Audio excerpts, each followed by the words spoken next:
Hello, my name's Chloe Robinson, and I'm going to be doing my art talk on the piece Judith Decapitating Holofernes. It's found in chapter 15 on page 520 of our textbook. So, Judith Decapitating Holofernes was created by Artemisia Gentileschi. She was born on July 8th in 1593 in Rome, Italy, and she died in 1653 in Naples, Italy. She was a Barque type of artist, which we'll discuss a little bit later in the talk. So, according to our textbook, this piece was bought by the Galleria degli Uffizi, which is a gallery in Florence, Italy. So I was a little bit curious about the history behind this gallery. So it was actually constructed from 1560 to 1580 by Giorgio Vasari. So when they originally started creating the building, it was actually supposed to be an office area. So it was supposed to be a place for judges, magistrates, technicians, and merchants to go. But once Vasari died, though, the construction took a halt, and then after that, they actually changed it from a office place to actually a gallery for the ruling family. So that just shows the class that was behind this piece of art. It was highly valued because the ruling family was what wanted to purchase this piece.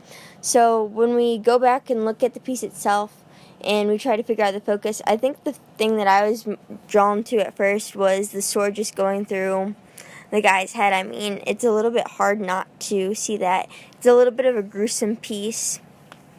So the thing that amazed me, though, is that even though it is appearing to be somewhat gruesome, it still has the Barque style. So the Barque style, it means it's colorful and loosely brushed on, which if you look at this version of the painting, you can see how the colors appear a lot more vibrant. And it would make sense that it was brushed onto because it was an oil-based painting onto canvas. So besides that, I actually did my last art talk was also on a Barque style piece. So when I remembered that, I was like, oh yeah, it also has religious reflection. So this part was really cool. When I originally was just looking through my textbook at different pieces that I could possibly pick, I saw this and I was just like, I found it to be an interesting piece for that time because women weren't very prominent, and for them to have a woman slaying a man amazed me. And honestly, it brought me back to the story of Jael in the Bible. So at first I figured that this probably wasn't the meaning behind it, but after doing some research, I went to the Art Institute of Chicago, and they said that this actually was the story of Jael. It was being portrayed in this picture. So if you don't know the story of Jael, basically, Israel was at war, and this officer came up to a man's tent, and his wife Jael was there, and she offered to let him come in. So this was a huge deal for the guy because that's something that wasn't allowed in that time.